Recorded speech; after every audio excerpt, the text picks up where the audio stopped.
وہابی حرام کھانے سے بھی پرہیز نہیں کرتے ہیں. یہ ایک حقیقت ہے جس پر دلیل میں آپ کے سامنے پیش کرنے لگا. یہ دیکھیے تفسیر احسن البیان صحیح احادیث کی روشنی میں صلاح الدین یوسف غیر مقلد وہابی نام نہاد اہل حدیث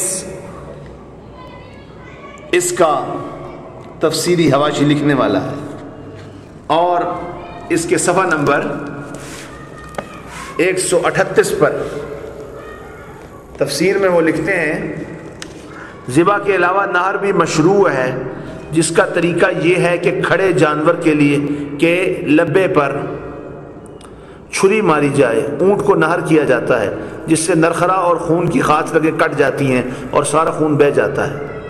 مشینی ذبیحہ، آج کل جو مشینی ذبیحہ یورپ وغیرہ سے آتا ہے وہ حلال نہیں ہے، کیونکہ اسے شرعی طریقے سے ذبح نہیں کیا جاتا بلکہ اس میں جھٹکا ہوتا ہے جس سے پوری طرح خون باہر نہیں نکلتا. پھر سنیے، آج کل جو مشینی ذبیحہ یورپ وغیرہ سے آتا ہے وہ حلال نہیں ہے، کیونکہ اسے شرعی طریقے سے ذبح نہیں کیا جاتا بلکہ اس میں جھٹکا ہوتا ہے جس سے پوری طرح خون باہر نہیں نکلتا. اس کا مطلب وہ جانور حرام ہے، خود لکھا ہے انہوں نے، وہ حلال نہیں ہے کیونکہ وہ شرعی طریقے سے ذبح نہیں ہوتا، جھٹکا ہوتا ہے وہ.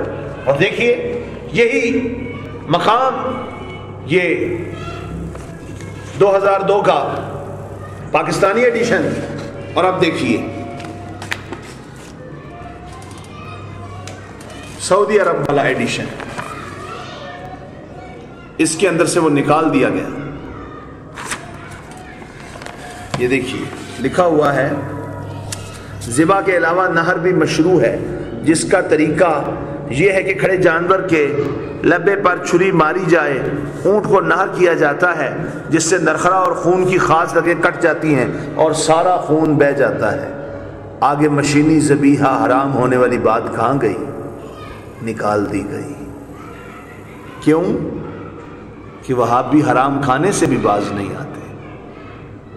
یہ گورنمنٹ آف سعودیہ کا چھپا ہوا ہے. ریال خوروں نے اس میں سے وہ نکال دیا کہ مشینی ذبیحہ حرام ہے، حلال نہیں ہے. پھر یہی مقام دیکھیے، اس مقام پر آج کل جو مشینی ذبیحہ خون بہہ جاتا ہے، یہ لفظ ہے، جس سے نرخرا اور خون کی خاص لگے کٹ جاتی ہیں اور سارا خون بہہ جاتا ہے، جس سے نرخرا اور خون کی خاص لگے کٹ جاتی ہیں اور سارا خون بہہ جاتا ہے. مشینی ذبیحہ، آج کل جو مشینی ذبیحہ یورپ وغیرہ سے آتا ہے وہ حلال نہیں ہے، کیونکہ اسے شرعی طریقے سے ذبح نہیں کیا جاتا بلکہ اس میں جھٹکا ہوتا ہے جس سے پوری طرح خون باہر نہیں نکلتا. اور چونکہ سعودی عرب میں باہر سے، یورپ کے ممالک سے، امریکہ سے، دیگر ممالک سے وہ ذبیحہ آتا ہے، وہ مشینی ذبیحہ آتا ہے، اور مختلف ادارے وہاں پر البیک اور بروسٹ الفروج وغیرہ ہم چلتے ہیں، اور مرغی، بکرا اور گائے، یہ سب وہاں پر فروزن میٹ آپ کو ملتا ہے دونوں حرم میں، یعنی حرمین طیبین میں ملتا ہے. تو یہ جائز نہیں ہے، اور یہ بات صرف ان کے مفاد کے خلاف تھی تو انہوں نے قرآن کی تفسیر سے نکال دی. یہ ہے ان کی حرام سے محبت، حلال سے نفرت، کہ ایک بات جو خود ہی لکھی تھی کہ مشینی ذبیحہ جائز نہیں ہے اس کو نکال دیا. اور کیوں نہ کریں، وہاں بھی مجبور ہیں جن کی کتابوں میں لکھا ہو کہ گو کھانا جائز ہے، بجو کھانا جائز ہے. بجو اور گو کھانے والے اگر مشینی ذبیحہ بھی کھائیں تو کون سی اچنبے والی بات؟ صلاح الدین یوسف جواب دو، توصیف الرحمان راشدی جواب دو، مولوی طالب الرحمان جواب دو، ڈاکٹر اسرار، ڈاکٹر ذاکر نائک جواب دو. اگر تم میں ہمت ہے وہابیو جواب دو. مسلمانوں کو تم حلال سے ہٹا کر، ان کا منہ حلال سے موڑ کر حرام کی طرف لا رہے ہو، اور اس چیز کے تم ذمہ دار ہو.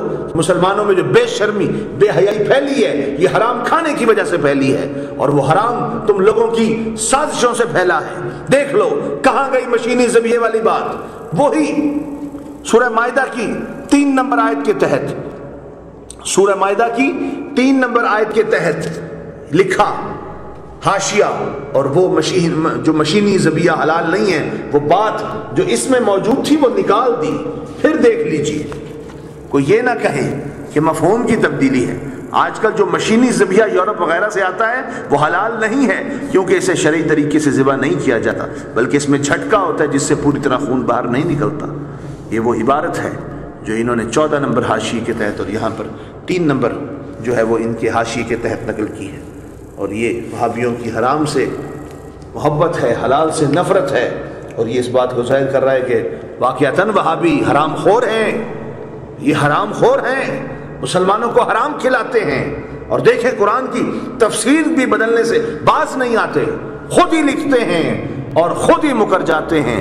اللہ تعالیٰ ان کے فتنے سے سارے مسلمانوں کو محفوظ رکھے۔ وآخر دعوایا ان الحمدللہ رب العالمین۔